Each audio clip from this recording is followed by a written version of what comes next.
Social media जहाना बांग जहाना दिनम दिन वीडियो दो वायरलोग गया अब सानताड़ को वीडियो उनका की दिनम दिन जहाना बांग जहाना तो वायरलोग कान गया मेनखान नोवाटा वीडियो पे नेल ᱧᱟᱢᱮ ᱠᱟᱱ नोवाटा वीडियो ᱨᱮᱫᱚ ᱟᱹᱰᱤ ᱜᱟᱱ ᱠᱚᱲᱟ ᱢᱤᱫ ᱠᱚᱲᱟ ᱟᱨ ᱠᱩᱲᱤ ᱠᱚ ᱵᱷᱟᱭᱨᱟᱞᱮᱫ ᱠᱟᱱᱟ माने वीडियो को बनाए तकिना आर बोले को वायरल केना और नोवा धारे पे नेल दाड़े कान आर मिटटांग वीडियो जहां दो नेल ᱧᱟᱢᱚᱜ ᱠᱟᱱᱟ जे अड़ी अल्प बयसी बारिया कोड़ा कुड़ी कना किन जहां दो बोले ना कि बापला हुई लेन तकिना नितोंग दुकिन साकाम ओड़ेजोग कना माने मेन लका तो डिवोर्सोग कना किन तो नोआ किन बारिया वीडियो नेल कते अबु सोशल मीडिया अड़ी गान रंगा बन सदरे कना अड़ी गान कथा को बन रोड़े कना अड़ी गान पे कमेंट तबुना तो आपे लका हतो इन हम मिटटांग मनमी कनाई इना हतो मन मेना का तिया इन हतो अड़ी गान मेन सनाइया इन हतो रोड सनाइया इन हतो मन अस्कितोआ तो पहिल वीडियो नेल कते नोआ अड़ी दुकिन बुझ केआ जे मित कोड़ा और कुड़ी जहां दो बाजार जनी नेल किन हेला नो तो सोजना दिगी पतार ना लोकेशन लका नेले कना चिदा से सोजना दिगी रिसेंटली हुई कना इन चलावना तो नो सोजना दिगी लका लोकेशन दो नेले कना आदो मेना अब सानतार तो चिदा इन बोका नुकिन कोड़ा कुड़ी दो बोका दो बन मिता कना नुकिन दो मॉडर्न लाइफ किन खटाए कना नित कोड़ा कुड़ी मॉडर्न लाइफ किन खटाए कना नित कते कोड़ा कुड़ी नुंका गे तो अड़ीगान कोड़ा को नुंकु जोखन नुकिन जोखन पे वीडियो एकिना ठीक गया आपे मेन दो नुआ जे नुकिन अड़ी बड़ी किन कमी एकिना तो नुकिन दो सुधर रिया मिटन डहार अगु किन हुआ तो नुकिन इदी कते आपे सलिस पे गालमाराव पे साब किन पे सोशल मीडिया वीडियो अगु रना दरकार दो चेत कना कोड़ा हो लाइव मिना कदा कुड़ी हो लाइव मिना कदा तिहिन जहां कोड़ा को नुकिन कोड़ा कुड़ी वीडियो कते सोशल मीडिया पे आड़ागे को तो नुकिन कोड़ा कुड़िया तो कोड़ा कुड़ी रेन तो अकिना लाइव दो बांग कना उड़ा रेन होड़ तो मेना का नुकिन रेन उड़ा रेन होड़ तो मेना का उनकुआ तो लजाव सरोम से उनकुआ तो मान मर्यादा मेना तकुआ से नुकिन कोड़ा कुड़ी तिहिन किन बड़ीजे कना नुकिन होयतो तिहिन मिटे भ्रम रे मेना किना गापा होयतो ओना भ्रम काटा तकिना गापा होयतो किन दिशा रुवाड़ा तो मेन खान सोशल मीडिया नोआ को जिनिस दो अगुरिया तो दरकार के बांग कना तिहिन जुदी आमरेन की मिश्रा में हुई को नुई कुड़ी तिहिन आमरेन की जुदी जहां हुई को बचम कुड़ी हुई को भस्ती कुड़ी हुई को जहां की आमरेन की रिलेटिव रे जहां हुई को तो आम किम वीडियो दाड़ी किया आम समांग रे जहां को वीडियो किया तखन आम चलका मैकौ किया से आपरेन की जहां नुई कुड़ी कनाय और आम जुदी वीडियो नेले कान खाय उड़ा खय तीन रंगा मैकौ एकना नोआ तो चिदा मौजते सलिसते गालमाराव ना दरकार तहे कना आपे जुदी इन सुसरिया कना पे इन सावतार ना पे गुणन कना इन कोड़ा कुड़ी ससाब रना पे गोटाव का तो आपे रे भाई साब का किना पे भागी कते तो सोशल मीडिया चिदा उनका दो उनकान चेत हो बकिन चिकाव का जहां पे वीडियो रे नेल ᱧᱟᱢᱚᱜ कना उनकान चेत हो दोष बकिन दोष कदा जा आपे ओना किन बारे वीडियो सोशल मीडिया पे रकाब केदा नितों नुकिन कोड़ा कुड़ी जुदी जहाना बड़ी किन कमी लेखा चेत चिका आपे केरला ना मिटे वीडियो पे नेल ले गया जनी किछु दिन लहा रे बास रे मिट कोड़ा और मिटन कुड़ी तहे कना तो नेल ᱧᱟᱢᱚᱜ कना उनी कुड़ी गी ब्लॉगर जनी तहे कना कुड़ी गी हा उनी कोड़ा नुंका वीडियो इदी कना और नुंका नेल ᱧᱟᱢना माने हड़मो टाच एनते कुड़ी हड़मो टाच एनते नोआ वीडियो गी उनी कुड़ी दो अपलोड केदा सोशल मीडिया मेनखान उनी कोड़ा दो किंतु आया निजेरा थिंकिंग ते तो बाय कराव कना तो मिस्टेक तो हुई कना भीड़ बास रड़ी भीड़ तहे कना उनका लकाते उनी कुड़ी हड़मो जोटे जोटे ना उनागी उनी कुड़ी दो क्लिप दो वीडियो आड़ा कदा सोशल मीडिया मेनखान अडी गान उनी को रोहित किदी अडी गान कथा को आंजम दिया उनी कोड़ा मुचरी उनी कोड़ा अडी गान इका कोई खोज बड़ा ना इन दो सीरियस लाइन कथा मेने कना निजेते बई कराव कदा सेसे उनी कोड़ा दो चे चिका कदा सुसाइड किदाय नुकान अडी गान घटना इन लहार हो नेल कना उनी आय मेन चे कना इन बई चिकाव कदा ओना प्रूफ खातिर ते हड़ बाकू पतियो कान खातिर ते सेसे सुसाइड कदा तो नुकिन कोड़ा कुड़ी हो नुका जे पे वीडियो के किन जनी नुकिन मध्य रे नुआ तिने मेंटली मिटंग स्ट्रेस है किना अकिन चेत किन चिकाव का अकिन मध्य रे चे रिलेशन मेना बनुआ आपे तो जे जार मतो वीडियो केदा सरी के अडी बड़ी इन बुझे कना और दोसार मिटे वीडियो जहां दो अडी गान वायरल कना सोशल मीडिया रे जे अल्प बयसी बारिया कुड़ी कोड़ा किन डिवोर्स कना साका मोड़े कना किन नेल पे अब सानताड़ समाज रे सबचे मान मर्यादा दो हुई कना चे लोटा दा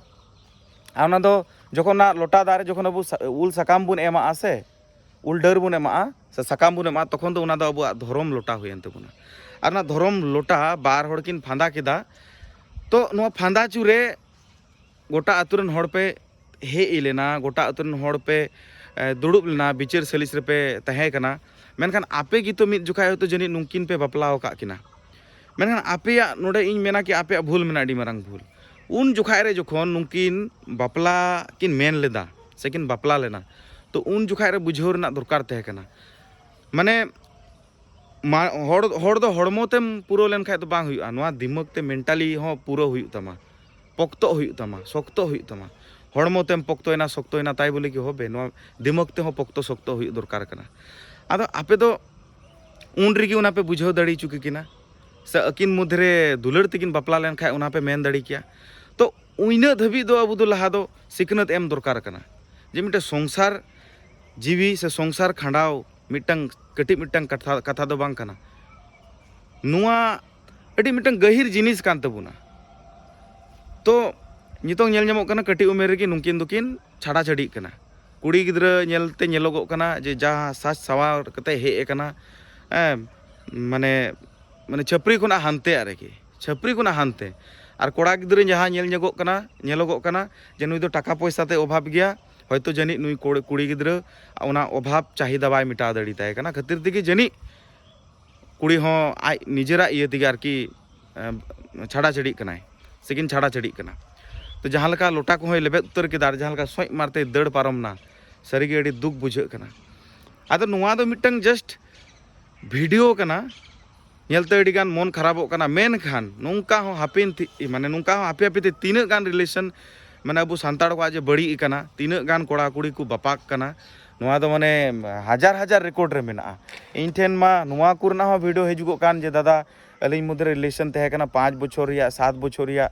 तो मेनखान नितोंग अलिंगा रिलेशन बनुआ विभिन्न रकम समस्या अलिंग मुद्रे चिकाते आरो मोज सगैलिंग अगु दड़िया से नुई कोड़ा दो हनी कुड़ी साला नुंका कना से कोड़ा दो मेने कना नुई कुड़ी दो हनी कोड़ा साला नुंका कना दादा जहाँटा मिटे समाधान माल में तो उनारना समाधान इन चे मा दाड़ी पे उनारना समाधान दो कोनो किछु बनुआ इन ठे दो तो कथा दो हुई कना अल्प बयस रे हो नुंका स्टेप पे हताव दा नुआ दो एकाल गी बांग ठेका नुंकिन कोड़ा कुड़ी हो जेमन अल्प बयस रे स्टेप किन हताव ले तहनोआ बापला लेन तहनोआ कि नितोंग अतु मझी तलाते नुंकिन किन छाड़ा छाड़ी नकिन तो अतु मझी रे नोआ सिस्टम अगुई दरकार कना बापला जुखाय रे नोआ मेंटालिटी अगुई दरकार कना से अतु रेन हड़ नोआ बाडाय दरकार कना जे इनो अल्प काचा बयस रे दो नुंकान दो बांग ठेका चेदा से माने अल्प बयस रे दो मिटे जोश तहना उना होश बुन हिड़िंदा और किछु दिन तायम दो हाँ जखन हड़मो पक्तो तबुना दिमाग पक्तो तबुना शक्तो तबुना तखन दो हाँ अब दो माने होश तखन तहन तबुना जोश दो तखन बांग तहन तबुना और होश गे अडी दरकार कान तबुना अब जीवी खंडाव लगी अब संसार जीवी खंडाव लगी तो अडी दुख रना कथा उनका तो आलोबन कमी मा नोआ गे आपे सनाम गोठेन नेहरिन दोहे कना और नोआ किन बारिया वीडियो वायरल कना आरो हजू दिन आरो चेत चेत को बुन नेला हाँ माने अबुन बाबुन धारणा दड़िया तो मा एनखान जोहार नोआ वीडियो पे कुसिया खा लाइक पे कमेंट पे शेयर पे और नुंका मेला छाता पाता करे अडी गान नुंका नेल ᱧᱟᱢᱚᱜᱚᱜ गया आपे को आपे को मेन दो नुआ गे हाँ कमेंट बॉक्स रे तहना जे नुंका हो बांग कोरा लखाय दो नुंकु दो मेला पाता छाता रे दो नुंका बको कोरा बड़ाय मेनखान अबुआ समाज गी बडे कना बदनामोग कना दिकु छतिक को वीडियो को नेलदा और अबु चेदा को मेताबुन कना उनका हो नुआ को जिनिस सोशल मीडिया रे उनको को नेलदा अबु नॉर्मल लाइफ रे जुदी अबु को नेल बना जे दिकु नुंका को मेना जे सांतार दो माने उनको लेका खटी प्योर साग सब्जी प्योर जिल इसिन बासा उनको लेका तो कोई बाको जमदा चेदा से अबु तो निजेर दिगुन चास बासा निजेर जमी रेगी बुन फसला और निजेरा जमी रेगी जहाना सब्जी को बुन आबादार ओना गे बुन जमा से निजेर उड़ा रे सुकरी बुन गय किदिया जम किदिया बुन से निजेर उड़ा रे सिम संडी को बुन असुले को मेरम भिडी को बुन असुले को नुंकु बुन जमे को अब प्योर जिनिस बुन जमे कना मेनखान कोलकाता रेन हड़ दो किंतु सोशल मीडिया खन को नेले कना उनको तो किंतु अबु बाको नेले बना नुंका तो सोशल मीडिया को नेले बना उनका सचराचर अबु दो बाको नेले बना तो कोलकाता रेन हड़ से जहाँ रेन हड़ गी जहाँ लटू लटू शहर रेन हड़ दिकु को आरकी हड़ा कथा में सांताड़ा कथा बन मेन कना हड़ माने दिकु छती को कथा मेन कना उनको को दो सोशल मीडिया को नेले बना तो उनको मेंदा एरा एरकमी नुंको दो को नुंकान गया माने सोशल मीडिया रे अबु पता छाता बुन दाड़ान कना वीडियो कुन वायरल कना हाना नवा बुन जमे कना ना को बुन देखाए कना तो उनको को मेन कना उनको दो को नुंकान कना किंतु ग्रामे गंज रे नुंकु दिकु को छतिक को अबु को नेल बुन खाय को सरहा बुना जे नुंकु लुका प्योर दो बनु को नुंकु जेमन प्योर उनका की प्योर जम को जमदा तो नुआ को कथा ओना खातिर दिके रकाबो कना तो सोशल मीडिया नुआ को जिनिस होय जापे पे कोराए कान इना मेरे दो ना अडी बड़ी जिनिस कान गया मानखान जोहार तिना वीडियो नोडे गी मुचे कना सनाम को नपायते बेस्ते तहन तो उन पे ᱧᱟᱯᱟᱢ कना नेक्स्ट वीडियो रे।